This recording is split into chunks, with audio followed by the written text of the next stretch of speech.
North Korea receives fresh sanctions from world leaders.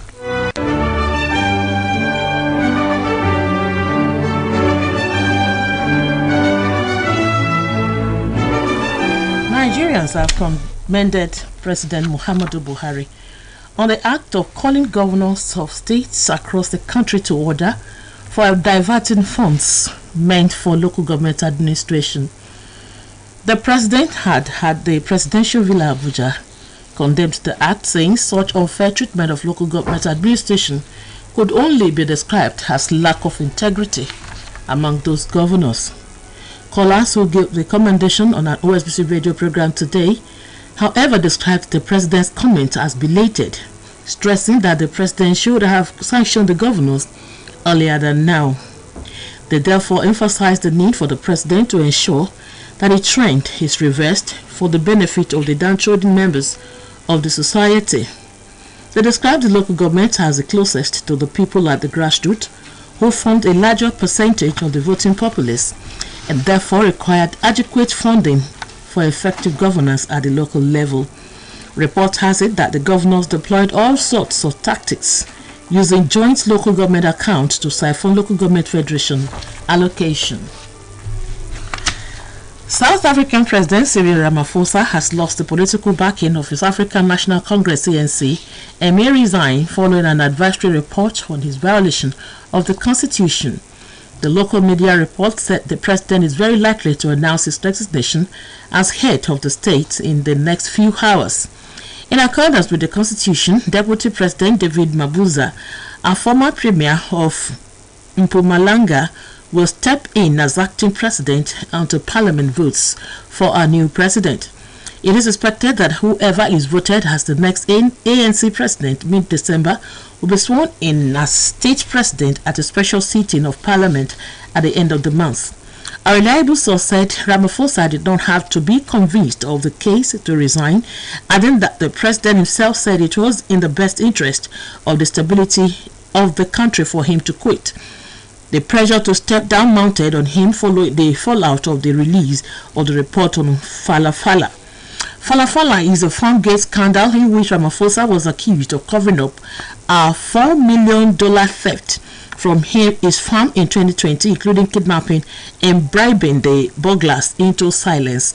The Section 89 panel, chaired by retired Chief Justice Sandile Nkobo, made serious findings against Ramaphosa. A 3-volume investigatory report revealed that he abused his position and may have broken an anti-corruption law. And Ramaphosa has denied any crime and said only $580,000 cash was stolen.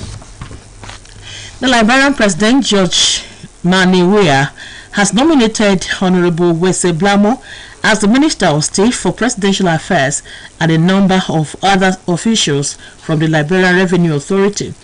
Mr. Weah has been serving as acting Minister of State following the resignation of former Minister Nadalen Majil. The Liberian leader urged the nominees to demonstrate diligence, honesty, and commitment to duty when confirmed. Others nominated by President Weah include Samuel Bennett, the Deputy Commissioner General for Administrative Affairs, and Mr. Gabriel Yegai. In their various letters, the Liberian president urged the nominees to demonstrate diligence, honesty, and commitment to duty when confirmed. A group of indigenous Australians have today won an appeal in court to successfully stop plans to develop a massive new gas field off the country's northern coast. Dennis Tipakalipa, an indigenous elder from the remote Tiwi Islands, has been fighting a legal battle against one of the country's largest oil and gas producers, Santos, which wants to begin a drilling project in the Timor Sea. Mr. Tipakalipa and the Munipi clan raised concerns that the Santos project could wreck important ocean-flowed food sources and blight their connection to a spiritual significant area. It was gathered that a court had earlier revoked environmental approval for the gas company's project, saying that indigenous communities had not been properly consulted. Australia's federal court dismissed an appeal by Santos today, adding that the company is under obligation to consult Mr. Tipakalipa and the Munipi clan as they had interest that may be affected. This is the World at Noon, coming to you from Osun State Broadcasting Corporation, Voice of the West Nigeria. Now, I make this message. Global peace can be achieved if we choose to live peacefully with one another. In whatever capacity, give peace a chance. Lebanese parliament has failed to elect a new president for the 8th time amid deepening political deadlock and talks about foreign players backing different initiatives to break the logjam. Local source was quoted as saying that various Lebanese blocs failed to reach a consensus on an agreement to elect the president. According to reports, 52 blank ballots were cast, with only 111 of the parliament's 128 lawmakers showing up for the vote. It was gathered that a candidate backed by the Lebanese forces and considered close to Washington, Michel Moawad, got 37 votes, falling short of the figure needed to win the first round. Information also has it that miscellaneous names appeared on other ballots, while 4 ballots were cancelled. Parliament Speaker Nabil Berry adjourned the session till next Thursday, saying a quorum was missed, adding that the previous 7 sessions to elect the next president were held on a weekly basis without any success. Lebanese media reports that the failure to elect a president creates an impression that there are external obstacles that prevent the end of the political stalemate in the Arab country.